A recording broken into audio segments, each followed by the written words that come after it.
a fairly significant change. I would say yes. Yes. And now it's not stuttering, nothing, no problems. Which year is that Mac from? I think 2010. Okay, so it's already a unibody? Yes. Yes, okay. I never had a problem with my unibody. But I did have to change the motherboard in my previous MacBook Pros. Usually around 2 years. That's what you have. Around 2 years. That's why I always take Apple Care, because I know that something like that often happens. It must have been a production thingy, because they changed it without charging me.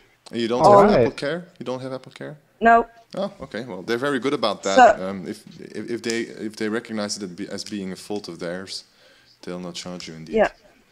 I had that with my first iPad. I happened to be in San Francisco at the time, and it just broke down. I woke up in the morning and it just didn't turn on anymore. So I went to the Apple store. I literally woke up, the iPad didn't work anymore, stepped down to the Apple store, 5 minutes walk, and said, hey, my iPad is not working anymore. Okay, so let me check that for you. 1 minute, please. Here's a new one. Okay, well, cool. So yeah. I think what I'll do, Gert, is I think I'll start the broadcast, because that way anybody who goes to the invite can at least view it. Okay, sounds good. And we'll paste the link to the broadcast maybe in the comments of the... It's there. It says it's there now. If you go to the invite, yes. I'm just starting it now. You should say join. It should say join this now. Okay, so this is the Hangout that you started? Yeah. Okay, awesome. And we're on air. By the way, also the motherboard change. Now I have less problems with the USB, because I had problems with the USB. Yes. And the alpha, some of the lights weren't really going on, and I had always this disconnection stuff coming on, and now it's gone. So it's really helped with that too. Cool. So maybe if people have problems with Eigenharp, maybe they should and they have a MacBook Pro, maybe they should let them check the USB ports. Yes, it's not only that. It's even on Windows or PCs, it's actually often, even if you got like 6 USB ports, there's only 1 or 2 that works well enough. We've seen that a lot of times. Jim spent a whole day last week after there's a couple of reports on the forums, people on Windows having problems, and he found 3 USB ports on his machine that randomly kind of worked or didn't work with his audio interface. Just unpredictable. One time it worked, one time it didn't work. So yeah. It's partly Windows and it's partly USB, I guess. Yes, the host is responsible for keeping the USB going. It's not, it has to be implemented correctly. And that's why I got FireWire for my audio MIDI interface, because I understand that it's less. Yes. It runs more on its own. Yes, the FireWire chip has almost everything inside it. Yeah. So yeah. So is anybody actually using the audio agent to route sound back into Eigenharp?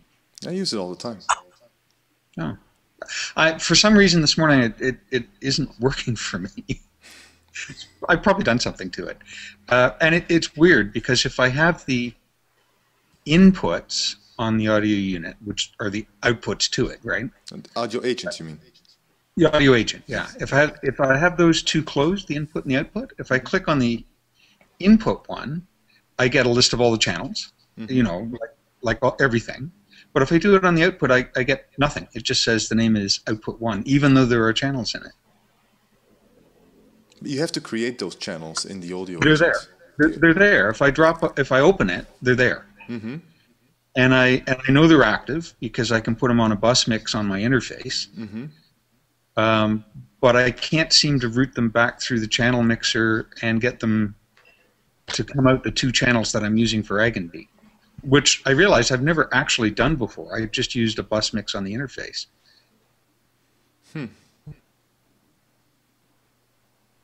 So walk me through that again. So I add a channel for output on a channel to output sound on the input thing on audio 1. Yes. And if I click on audio 1 when it's closed, I now see 1, 2, and I happen to be using channel 5. And I can adjust them all separately. What do you mean with adjust? What you mean in when you use the edit, the edit tool? Yeah, when I use edit when I click audio. on edit when it's closed. Okay. I see all of the channels. So now if I add 2 channels into the outputs, there were originally none there. Yeah. I add 2 channels, 5 and 6. If I have output closed and I click edit on it, they don't show. Although they're there. If I open output, I click on them individually. Yeah, those are outputs. So the fact that you use the edit, the edit tool, these are outputs. They send data elsewhere, meaning that you can't really edit them. See what I mean? They will never show with the edit tool. You can see them by expanding that little triangle next to the left of outputs. If you click on that, then you'll see them. And then you can route those back to the channel mixer if you want to. But you can't change what goes on in an output through the edit tool. So there's nothing to change, is what you're saying. Yes, you can't. It's basically these outputs are the audio channels that the audio agent uses to generate sound. So the audio agent is responsible for that, and in your case, it will get that from your audio interface, right? Yeah, and okay, so that explains what I thought was a symptom, which is normal. But my problem is if I route it, so I've got the microphone going out and through a vocal processor and coming back in on 5 and 6. And of course, in the interface, I can take 5 and 6 and just put it in the main mix through bus, and that works fine. But when I bring it in and I drag wires up to channel 13, which was originally the microphone channel, I can't get that to work. Okay, well, let me just, because I'm not really sure that I understand all the things you're saying to me, but let me show you my screenshot here, seeing if it's similar to what you're saying.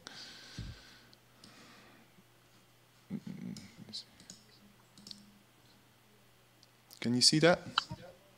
Yeah. Yeah. So I've got 5 audio inputs, right? Let me see if I can zoom in on this. Yeah. But so and you've got several outputs. 4 audio outputs, right?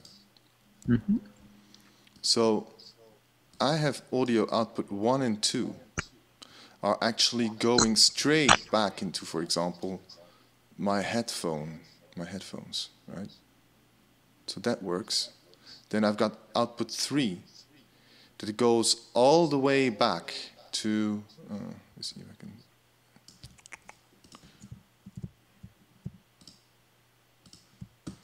So 3 goes all the way back to, you still can't see it, analog synth distortion to the left there, that's colored blue. Yep. Which then goes through into mixer channel 24, my console mixer. That works fine, no problem. Okay, then that's just really weird. That's exactly what I'm doing. The only difference is I'm taking that output channel and hooking it directly into one of the channel mixers. One of the channels of the console mixer? Yeah. Are you sure that the volume is turned on? Yeah. I mean, you can click edit on the console mixer and you can set it 100 or something. Basically, I just put an insert effect on the microphone. Yeah. Are you certain that you get a signal through that channel? Well, I know it's on that channel because I can mix it in the interface and send it to a bus and hear it.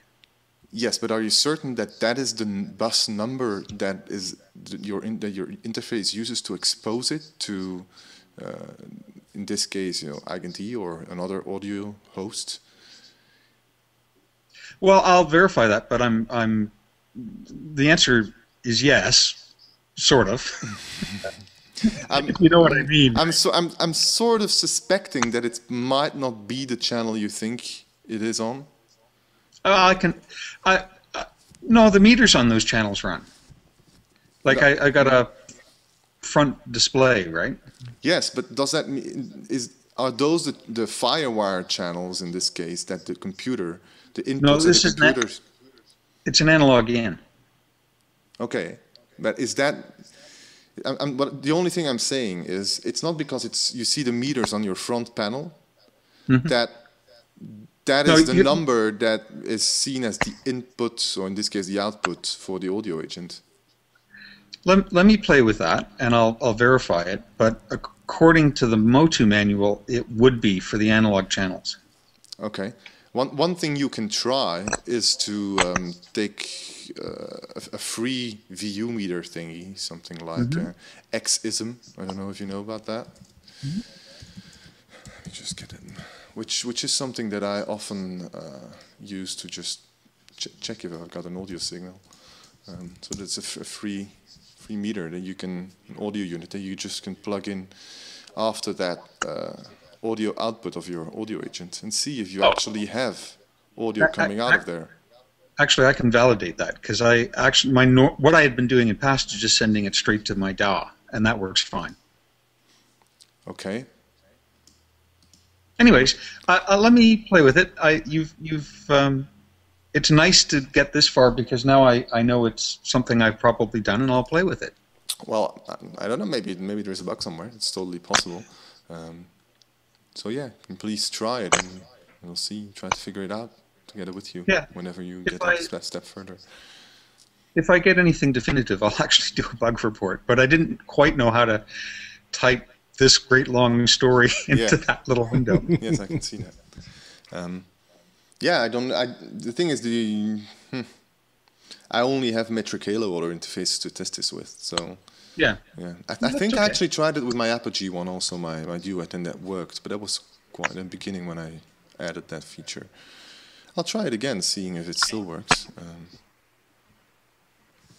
So maybe there's something specific about the Motu ones. I don't know. It could be. Anyways, thanks. Sure. And all that is in honor of I bought a thing called a Voice Live Touch, and which is quite fun. Myself and a friend went for some singing lessons Saturday.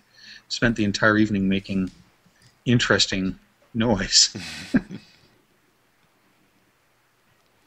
So what is that? Is that thing you can put on your mic stand? From TC Helicon? Yeah. Right.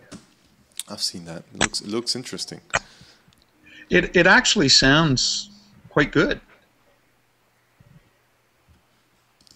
Okay. Well, Antonio, just tell me if it works for you whenever you have time to try it with your audio interfaces. I'll give it another try with my Apogee, and I still have an old USB one also. My guitar rig pedal that also does audio in and out. Crappy quality, but I can still test it with it, so I'll try it with that also. Gert, I have a question. Would it sometimes help you have a video of what people are doing? Yes, very much. In the bug report, just if you said it's difficult to type it, maybe you can show it with a screencast, which is probably better for Gert and to look at. Yeah, I've actually done. Yeah, Mike has done that. So yes, it is much easier for those kind of things, just to make sure that, because sometimes when you describe something, it's not, the wordings might not be the same as the ones that we understand, or sometimes you spend 4 or 5 emails trying to just figure out what's going on screen. Antonio, I'm pretty much annoyed with this bug. Which bug? Well, he's typing. That's a bug. The fact that Antonio is typing, that's a bug. As soon as you press play, you hear audio? Well, that would be nice.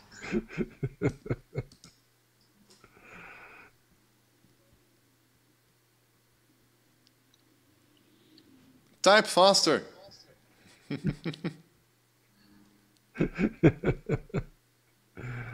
Eigen D stage crash? What? Ooh. You have everything crashing? I haven't had that. It's been a long time since that happened to me. Oh, one sec. He's about to arrive so he can speak. I'm pretty satisfied with because I was having the only crashes that I was having recently was when I was using Bajul inside Eigen, and I was just playing around with MainStage today to redo my whole guitar live setup, and I was using Bajul and it crashed in exactly the same way. So I was actually quite frustrated because I couldn't use Bajul and rely on it, but happy that it wasn't Eigen's fault all those times. And recall, I had complained about the Play plugin for Raw and choirs. Like, I discovered what the problem was. Yes. I had updated, and of course it went back to running in 64-bit. Ah, okay, yeah. We're still looking at that. We're going to try to get one of the versions soon into 64-bit. Needs quite a bit of testing, though. Yeah. What is the bug that you're seeing, Antonio? Hi, everyone. Hey, Antonio. It's very, very strange. It doesn't happen, I think, with the factory setups. As soon as I change something, like the metronome blinking, I send that bug report and save that setup. Everything goes nuts as soon as I press play. What do you mean with play? Play, you turn the metronome on, you mean? Yeah, turn the metronome on, yeah. I tried that with the Mac Mini, the iMac. I was supposing that it was on my MacBook. No, it's not. So this is this is a custom setup you made, right? Yes, it happens with all the setups I save. As soon as I do some minor change on the setup, on the factory setup, I think it's more evident on the factory 2 and factory 3. I don't know. Is that Eigen D2 or Eigen D1? 1.4 that I used to play live.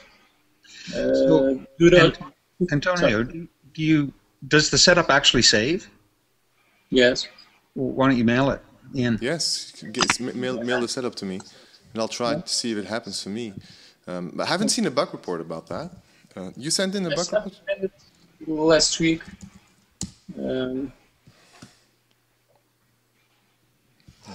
Gotta connect here. It's strange that you're seeing this with 1.4 all of a sudden. Yeah. Because that hasn't changed in 4 months, 5 months. Yeah, it used to be stable.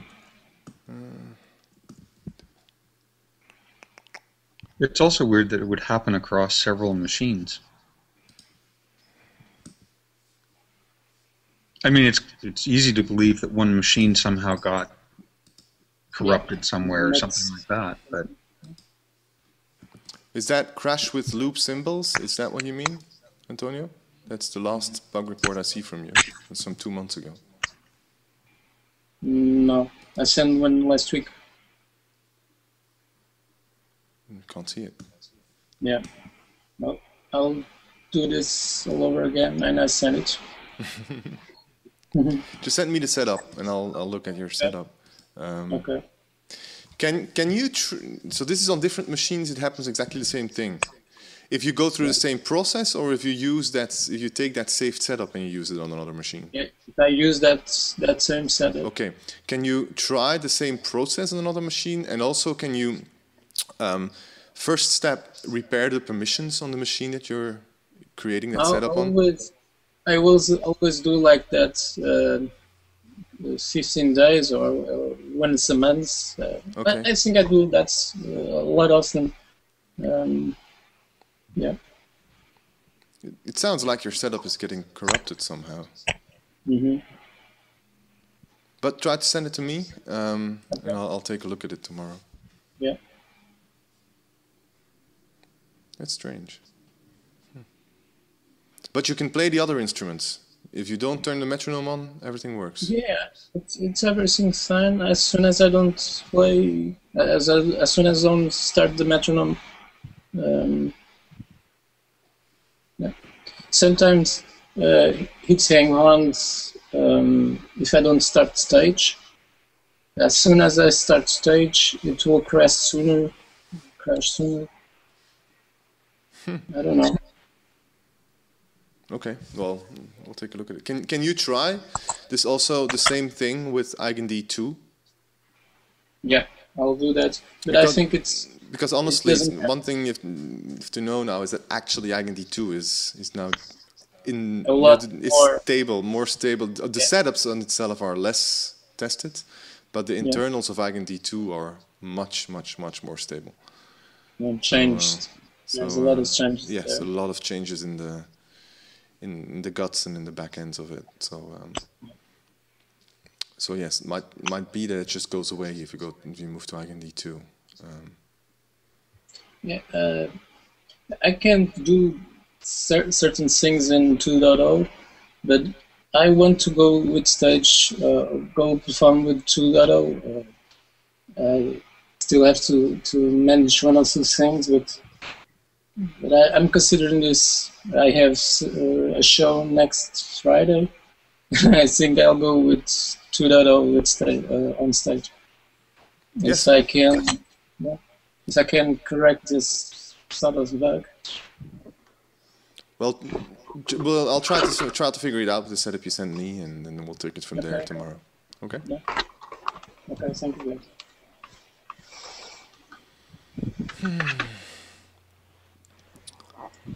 Yes, so I don't have much else to say besides that. I think all the factory setups are now built for EigenD2.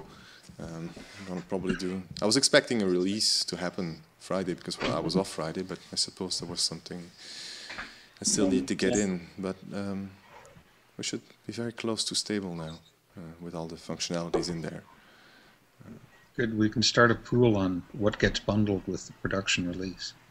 Yes, well, there's a bunch of things that we still have in the pipeline that we got permissions and licenses for. Still need to kind of package them up and things like that. Yeah. Good.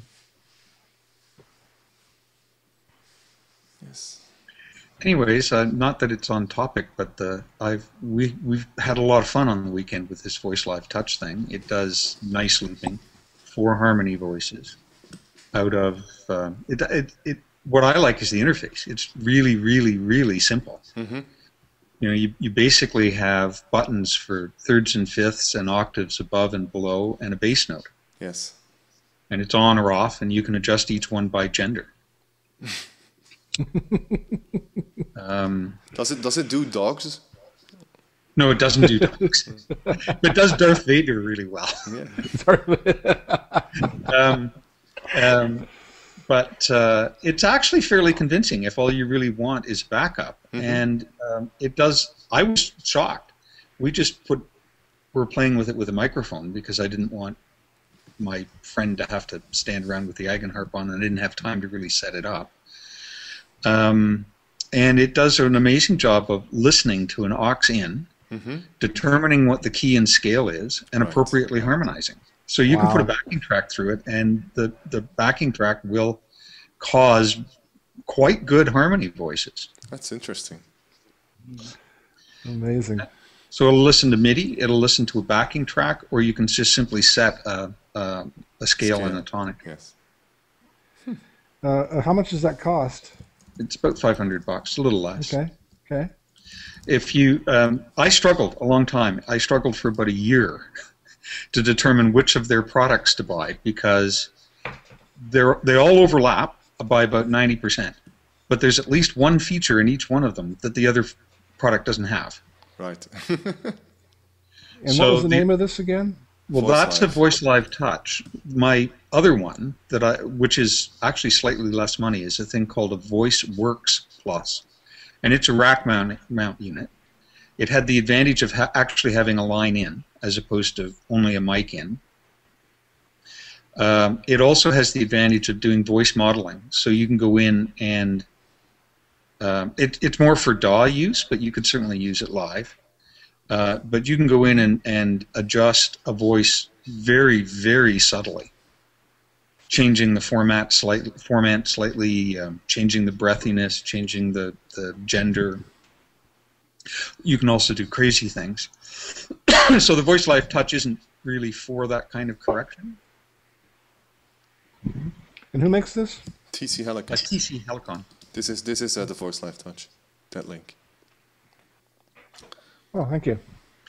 They also have a much less expensive one that's a stomp box on the floor. And the only real difference is it's not Touch. I mean, yeah, and you don't really get. It's all presets. Mm-hmm. It's interesting. And you can. There's lots of demos on YouTube. Yeah. Okay. Some good and some really bad. That's the way it goes. Yeah, I'm trying to get my courage to do another Orpheon demo with a tripod. They've come out with a new version of Orpheon, which has added some more pad layouts, and also you can do recording now. Mm-hmm. So you can, I just did recording this morning and sent myself the MP4 audio file by email. It worked fine. So cool. We'll work on that a little bit. It's fun. Sorry, was I on another planet? Just there? What is this? It's an iPad app, Orpheon. Oh, okay. Yeah. Orpheon, yeah. It's a $1.99 pad, and besides being kind of fun to play with, it has its own voice. You can also use it as MIDI out, and you can use the MIDI out, so you're just using the control surfaces. And then I was running Animoog with that, and then I was running another synthesizer I have, and then I was actually running both Animoog and the synthesizer at the same time, controlling it with Orpheon. I mean, they were both playing, they're both receiving the same note, but it was kind of fun. Well, now that you say that, you might want to look at the TC Helicon apps for the iPad. They're fun. Like TC Helicon seems to have some core intellectual property around voice processing, and they just build products out of it. Okay, I'll look at that too. They have a really good looping sort of beatbox Voice thing. Jam? Last time I looked at it, Yeah, I thought Voice it was Jam? quite limited. No, it's not that. No, it's not. It's opaque. It's hard to figure out how to use it, but it's actually fairly flexible if that's all you want to do. And they have another thing that's a singing contest. We were playing with that. It's quite funny. The first person, you do it in rounds, and the first person sings something, and everybody else's challenge is to sing exactly the same thing. That's good. I'm curious to see that. Those, automatic grading of singing. I went through that with The Voice. I don't know if you guys have that contest in the US also, The Voice, which is a kind of television show where singers you can kind of get rated. And Natalie wants to participate in that last year. And so you can do the pre-auditions through the internet. And normally you just, you rehearse as many times as you want. But then whenever you say, this is going to be my internet audition, then you only get to do it once. But me being a software engineer, I kind of, figured out how to first record all our stuff. And then, afterwards, when we figured out which take got her the most points, use that to actually do the final audition with. Now, the frustrating thing is that the same take varied between 5 out of 10 and 9 out of 10. The exact same vocal take. Oh, nice. Go figure. So just really, depending on the minute you play it on, it's different from between 5 out of 10 or 9 out of 10. You just couldn't tell. Just luck. There's another app that's actually quite good called Vocalize You, and it's a voice training app. It's fairly expensive. But it has good instructional videos and reasonably good automated stuff. And it also reaches through to real live people if you need them. So it's a cheap way of presenting like jam play, except it's got enough of a front end that you can get a lot of use out of it even if you just never want to pay and talk to somebody. Vocalize You. Vocalize You light free. Oh, $40. Yeah, it's not cheap. But there's a free version for you to look at. I'm not sure it's very useful. It's probably just useful enough to suck you into the one that's $40.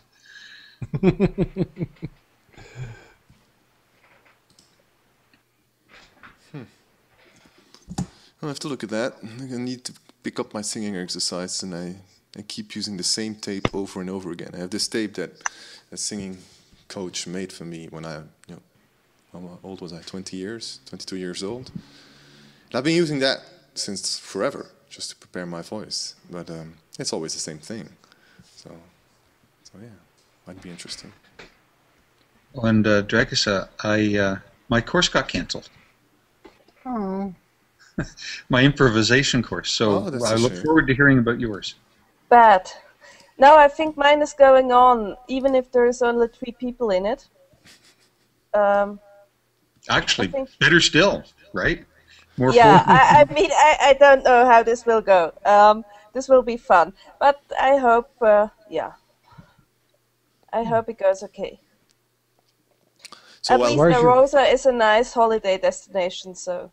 Where is it? Arosa, Swiss mountains, very famous.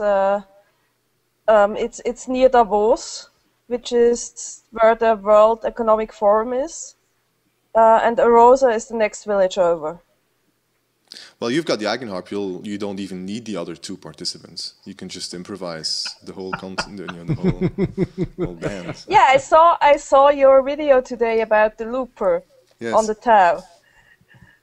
Imagining that it won't be so different for the alpha, so I looked at it. So I can loop myself into an orchestra. Yes, I'm quite surprised that Larry, you never looked at that before either. I didn't know you could. I mean, I knew you could make multiple loops with different instruments, but I didn't know you could then turn those on and off. I just thought they all ran at the same time. Well, that's what I didn't know. Yeah, you have another option, which is to turn overdub on or off for each instrument. There's another key that allows you to make multiple takes, or only just one take for each instrument. Yeah, you can build stuff up. It's sort of fun. You can build them up and tear them down again, layer by layer. And what did you call that? Overdub. There's an overdub. No, before that, the fact that you could control which loops were playing that you had already pre-recorded. The scheduler.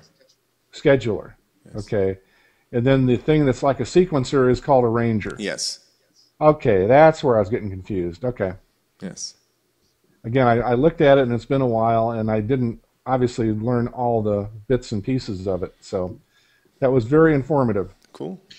Yeah, Gert, I got to say, I thought it was brilliant. It's so hard to find someone who's new to whom you have to actually be thorough. Yeah. and you skip stuff. And given that you were going to do that anyways, to capture it and share it was just brilliant. Yeah, I thought it was just, let's just do it. Actually, it combined 2 things, because Natalie has been bugging me to speak English with her, because she needs practice. And it's very difficult to take time out during your daily life to just switch to a language that your partner doesn't really understand. It's already very difficult to understand each other between men and women, and with family matters and stuff like that. And then switching to a foreign language is not always the easiest thing. And then she also was kind of interested in getting to know the Tao and see if she could use it to start songwriting and maybe play together. And then we thought, well, why not combine both of them and then record it? So that's cool. So yeah. Definitely the best tutorials I've seen. And I mean, even if it was staged, I realize it wasn't staged, but talking to a person in a video, I think always comes across better than just talking to the camera. Yes, definitely. And also your organization was great. Like I said, I thought sure you had scripted that out, because it seemed to flow pretty well and it was pretty organized. Cool. So thanks. I was much impressed. Keep it up. Yeah, you have a job as a presenter. Whenever we've got time, we'll do some more. Each time when she has assimilated the things that she learned until now. And, she wants to get, the target is that she wants to be able to set up her own instruments inside Contact, basically using the multi-timbral stuff and things like that, which is going to be quite a challenge to explain. So I'm kind of building up to there. I can use that too, since I have Complete in Contact and haven't done a lot with it, and it's not the easiest thing in the world to fumble through. Yeah. I mean, I've got the manuals, but I haven't really read them because they're huge. But yeah, that would be most helpful to me to see how you do that. Yes, I'm gonna have to think very hard about how to explain that to her without totally, demotivating her, because it's quite a technical thing. All of those parameters and CC messages that you can then connect and to receive on the other side and set it up and make sure that it all arrives correctly, and learning the interface. Yeah, and I have a hard time thinking about this and chopping it up in different parts. Without going, the first step is playing just an audio and then turning everything off, which is where we're at now. She has pitch bend turned off and everything turned off. But then going to the next step and actually, the only thing you can do is going, from the start to the beginning. So you have to explain the whole thing. I'm going to take it, I think first pitch bend and then a modulation wheel, and then step by step adding other things, I suppose. Make it multi-timbral, I think. When you get to MIDI out, is there a stage tab for that? No, there's not. Okay. It's an oversight. I did when it's on the wiki. Okay. So thank you. Yeah. You'll probably have to connect it up if you use Eigen-D2, you'll have to connect up the widgets to the agent. But yeah, I'm still on 1.4. So that's cool. Yeah. But I've got it working with my Shruti, but now I wanted to start making the yaw. I think some of those things actually control something which it's not doing right now. Well, that's probably not going to happen through stage. You'd have to do that through the MIDI converter routing matrix. Yeah, it used the matrix for that. I think I know what you're talking about there. Yes. Yeah. That's all I really need. I just didn't know quite how to get to it. I'll have to. But basically, if you've got your Eigenharp setup running, then you go to the Windows menu, and there you'll see MIDI converter 1 and MIDI converter 2. And you take whichever one you're using. Once you click on that, you'll see this kind of grid appear, which is the routing matrix. There. It's the same thing that you have for the audio units. Yes. Okay, that's exactly what I need. Cool. Yeah, there's two Oh no, it's MIDI. Okay, you need the CC messages. Sorry, I didn't say anything. With audio units, there's two possibilities to do that. You can either use the audio plugin parameters and give it the jaw, or you can use the CC messages the audio unit uses anyway, which I do with Omnisphere because it's easier. So I'm putting mostly something like jaw on modulation wheel. Mm-hmm. Yeah. It's usually set up already in the patches. And Antonio, that's why I was trying to figure out how to play CCs with a pressure on a key. Because the Voice Live lets you play the harmonies, but it doesn't use key numbers and volume. It just uses just about every continuous controller there is for something or other. And does it use a range of values for a continuous controller, or is it basically on or off? So, for example, it uses 5 cc's, or 5 cc's for the lead voice and the 4 harmonies, and it's continuous. So that's the volume then for each voice. Yeah. So you can basically swell and play your choir. Yes. Well, that should work. That would be fun if you route it through the routing matrix. We should be able to do it differently, but I don't think that is fully implemented yet. Oh, really? You can do that in the routing matrix? Because Antonio pointed me to your MIDI-only setup. Well, that's using the routing matrix. Yeah. That actually, your routing matrix has 32 parameters that it can accept. Typically, it's got about 8 or 9 connected already. Then that leaves you with, more than 20 parameters free that you can connect. So you anything just connect to. a key and a key whatever pressure to Yes. CC whatever. Yes. Yes. Yeah. One thing the thing though is, you've got two options there. If you just connect key pressure, then you will get pressure of every key. Right? This is probably not what you want. You want pressure of one key. Yes? Yeah, and that was in the script that Antonio... Yes, so that's actually by setting up a filter. So the thing is, though, it's quite difficult to figure out which one it is without, we were still planning on adding those monitoring things to Workbench, but that's not going to happen in the next coming weeks or months. But so what happens is that each key happens to sit on a channel that has the same number as the key.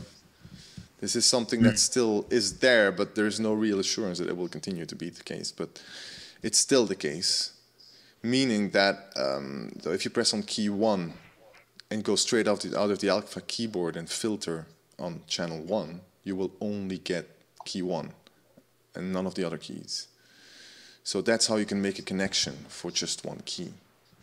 Well, if I get entirely frustrated, I'll try it with Plog, like Beduel. Or doing frequency detection to what was it? No, all I would have to do is map, just take the key, the polyaftertouch, and map that to a CC. Yes, that's true. Maybe you can use something like MIDI pipe. I think I haven't tried that, but that might very well work. Yes. You're on Mac or on PC? Mac. No, I've got MIDI pipe. MIDI pipe. Yeah, I have used that for some stuff. I wanted to do some funny stuff, just for fast getting through it, because it's really easy. You see what's coming in, and you can put it out whatever you want. He's on TC Helicon. He's not on Mac or PC. He's on TC Helicon.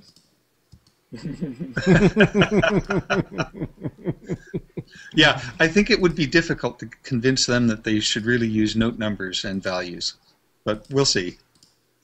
They're actually pretty good. I was mentioning that I did a MIDI stage tab. I did not, but I have them in mind. I can upload it because on the wiki sometimes you could not load things. I'll upload it so everyone can use it. Thank you.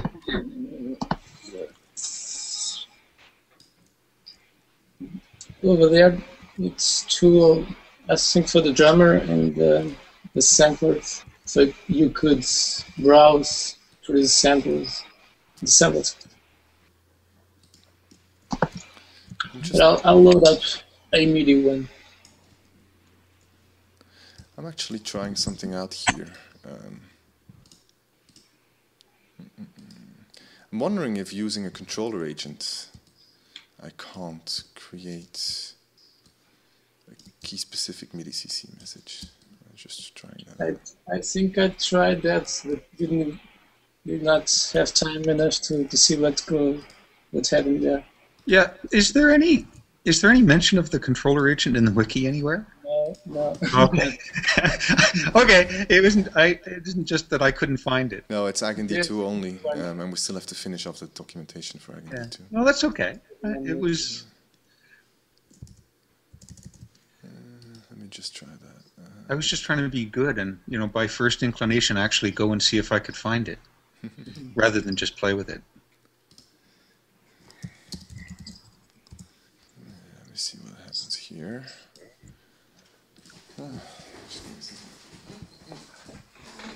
Will the player play a CC? No, it plays only a note, I think.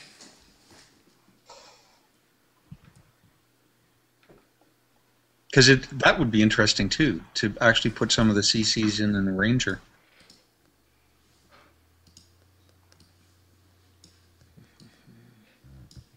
I did something that might be slightly similar using Ableton, where I was actually controlling some of the parameters on the Shruti from Ableton while I was actually playing live notes in off my keyboard. So every time I hit a note, there was something different happening because I was running all these loops that were just running control numbers and values. So it made it interesting. I don't know how useful, but it was a lot of fun. Well, that's the point. Yeah. Well, it also depends where your philosophy lies. I think nothing should happen the same way twice, and I'm going to improve on it. I'm going to make sure that happens. Not everybody's way of doing things.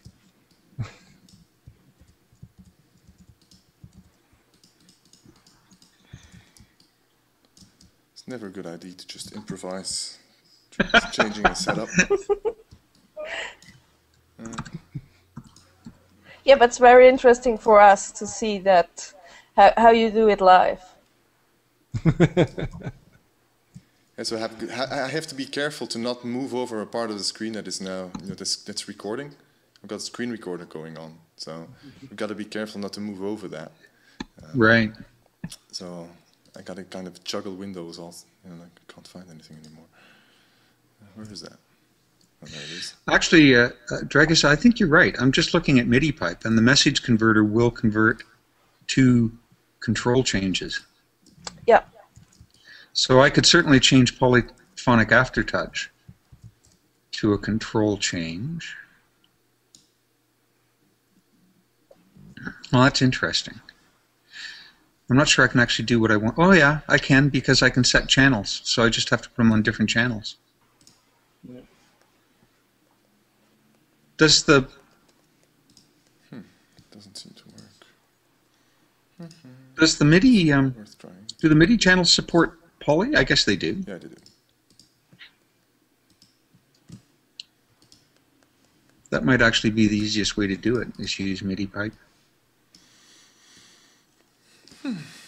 That's a shame. I mean, at least you can try out if it works how you imagine that it works, and then still try to use something else. Which I think is always very nice if you have something you can fast just look if your idea works in general principle. Yeah, exactly. Like it's terrible to spend a week to get something to work and go, like to function, and then go, yeah, but it's not really what I want to do. Yeah. Okay, no, will not work through a controller. I forgot about this. Oh, too bad.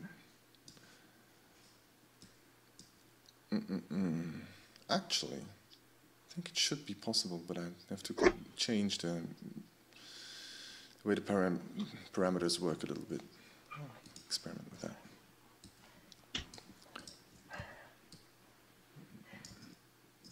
The controller basically detects what's on the other end in terms of the type it has to control. And typically it controls something that has a value, like volume or pan or stuff like that. But parameter into the MIDI converter doesn't have a value, it just receives data. But I think coming up with another controller type that the controller can control could do the trick. Basically just forwards wherever the key is at. Could do it. Then you just set up one controller with different connectors and a connector for each key that you want, and then connect that up to a parameter. That would work. But not right now. So it's interesting that the flexible breath pipe has resurfaced. Yes. I saw that. You guys should never ever have lent that prototype model. Yeah, everybody wants one. Yeah. But it's not flexible, Tino's. He really bent it. And just simply bent it. Yes.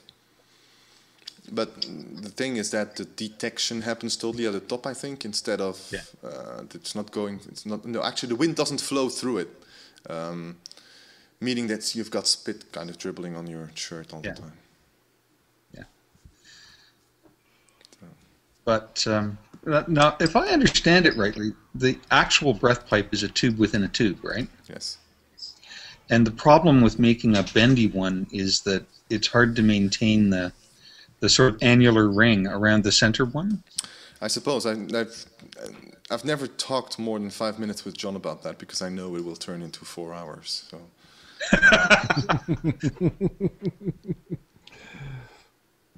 So yes, I just nod and say yes, it's difficult.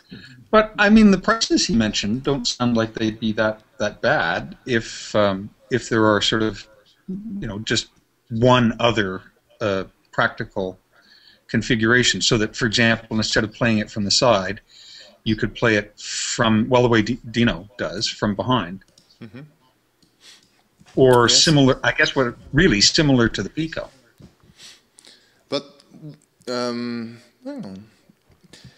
I have to see what John Nolan does, because John had a prototype made where he could, because John Nolan was trying to use his DAO as a didgeridoo, but just blowing into the hole without any, and then John Lambert sent him a prototype that was just got through the breath pipe and connected straight up. I don't know what happened with that actually, how far it went. And I think he was waving that around in a video somewhere, maybe at a conference. He didn't have it at the conference; it happened afterwards. So. Oh. Well, then he just made a video of it, I guess. I never saw him use it, I think. So. Well, this gets back to Dragus' point, which is it would be nice to know that that's actually a usable thing before you go and make a few hundred of them, right? Yes. Yep. Well, I'll talk to John about it, but it might be interesting to set it up as a Kickstarter campaign. You never know. Yep. Yeah. There's enough people interested. Include a bib, with the Eigenharp logo for the dribbling. Well, but on that version, the sensor was actually right on the end. It was that little thing that looks like a whistle, right? Yes. Yeah. But that's not it's not going to be that one. That's impossible because the alphas work differently now. But I suppose it's possible to have one other shape. It's bent differently. Yeah, I mean, if it's even for some people, there may be a payoff to have a different shape for less functionality, instead of not being able to use the the one that they have now because it doesn't fit. But it's not possible to use the old design with the new Eigenharps. So it's clear. So it's not possible to have that reduced functionality. The breath pipe, the way it functions now, is the way it is. It's not possible to go back to that whistle thing and put that on a current Eigenharp Alpha. Dino has an Eigenharp Alpha that's the one before the production model. It's the whole internal breath handling and stuff like that. Everything is different. The whole connection of it. No, it's not that. There was one before even where even the cable that came from it was a different plug and stuff like that. So it's different, like a different instrument. You can't just use that principle and adapt it. It would just not work. And nobody's found any sort of a flexible pipe they could make work, a double flexible. Without obstructing anything, never obstructing it, it's very difficult. Well, you'd have to have little like spider things every so often to keep it from collapsing on itself, and it's probably it's doable, but it would cost more than my car does or something. Well, you might be able to put a like a goldfish rubber tube down the middle of a flexible but airtight, rigid, fairly large tube, right? Yeah, I was thinking something along those lines, but not knowing all the construction details. But I mean that seems like it'd be the ideal answer, but not necessarily a practical one. But because everybody's got their own shape, size, and preference. Having two would be better than one, I guess. But you'd still have people that didn't like either one, probably. So there's also I don't, as I said, I know not nearly as much about the breath pipe as I should, but there's also the thing about it being comfortable to play or not. You need to have a certain kind of resistance in terms of air pressure. If you have a huge tube with a very small tube in the middle, then you would like be constantly blowing inside nothing, probably also creating turbulence, which would. Well, and the other mess up one the is as you detection. bend it, that pressure would change. So any of your learning about how to Yes. how to play would be variable. It's a very tricky thing. That's what I know about it. I got that much from John's various comments on it. Yeah, I think that they went through 4 different designs already for the breath pipe. Also to handle corrosion and stuff like that. Yeah, corrosion and all the moisture in the pipe and all that. Yeah, it's. And then there's drinking whiskey. Yeah. Well, that's actually that's good for the breath pipe. It reduces all bacteria and stuff like that. Maybe the whiskey should be a little bit more high percentage for that. Well, you don't know what kind of whiskey they drink. John Nolan, might be clinical grade alcohol.